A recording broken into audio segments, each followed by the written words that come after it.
In the world of football, only a handful of African players have etched their names into European history. But among them, one name stands out. A striker who defied the odds, shattered barriers, and rose from the streets of Cape Town to conquer the grandest stage of them all. This is the story of Benni McCarthy, the striker who conquered Europe and became a footballing icon. Born on November 12th, 1977 in Cape Town, South Africa, Benedict Saul McCarthy grew up in a football-loving family. He played in the streets, dreaming of one day making it big.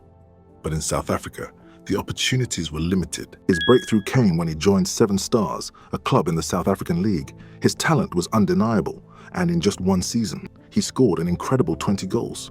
European scouts were watching, and soon he got his big break. In 1997, at just 19 years old, McCarthy signed with Dutch giants Ajax Amsterdam, one of Europe's most prestigious clubs. It was a dream move, marking his first step into elite European football. In his first season, he helped Ajax win the Eredivisie title in 1997, but breaking into the starting 11 was tough. Despite showing flashes of brilliance, McCarthy struggled for consistent game time in a squad filled with top talent.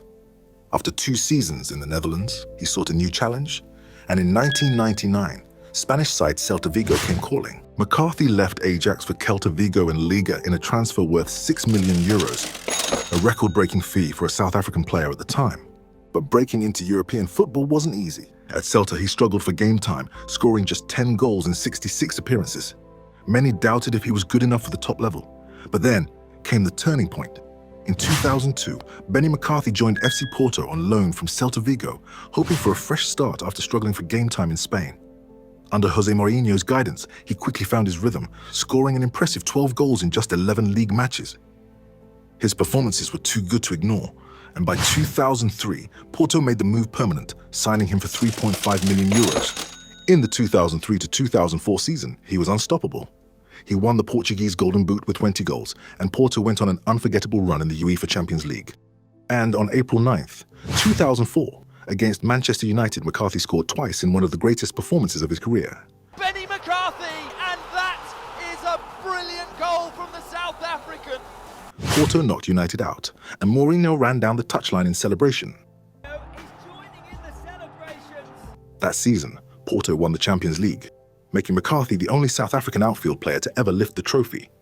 His name was now written in football history. Before him, South African-born Bruce Grobbelaar had won the 1984 European Cup with Liverpool. But Grobbelaar played for Zimbabwe at international level, making McCarthy the first and only South African international to win the Champions League. After his European triumph, McCarthy moved to Blackburn Rovers in the English Premier League for £2.5 million.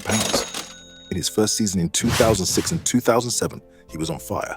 Back towards McCarthy, and it's a beautifully crafted goal from Blackburn Rovers. Scoring 18 goals, finishing only behind Didier Drogba in the Golden Boot race. His time at Blackburn made him one of the most respected South African strikers in England.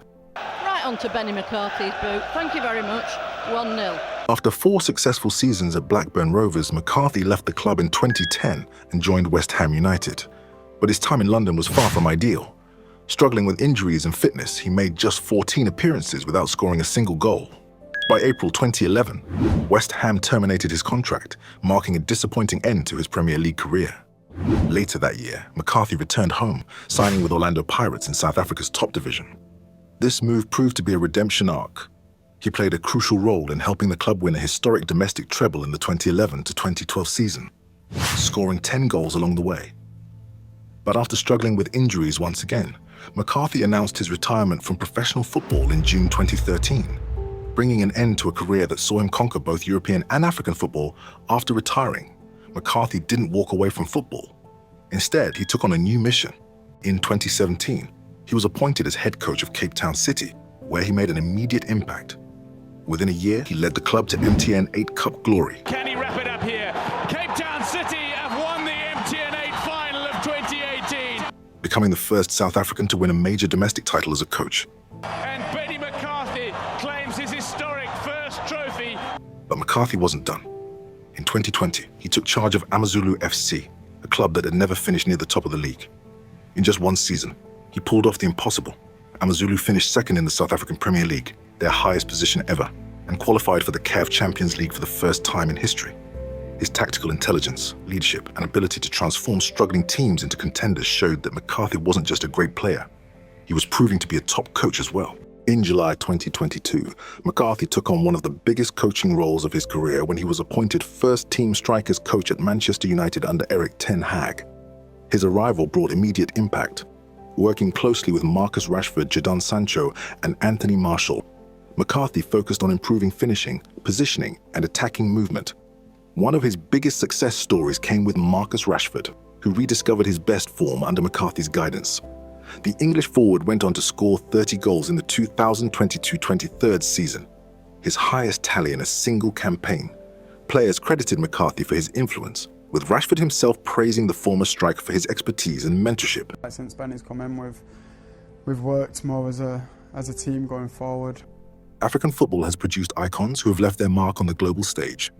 Didier Drogba led Chelsea to Champions League glory, Samuel Eto'o won multiple Champions League titles with Barcelona and Inter Milan, and George Weah remains the only African to ever win the Ballon d'Or. Legends like JJ Okocha, Yaya Toure, and Mohamed Salah have dazzled fans with their skill and dominance in Europe. But when it comes to South African football, no international player, before or after McCarthy, has conquered the UEFA Champions League stage like he did. For South Africa, McCarthy is not just a legend, he is an inspiration for every young player dreaming of reaching the top.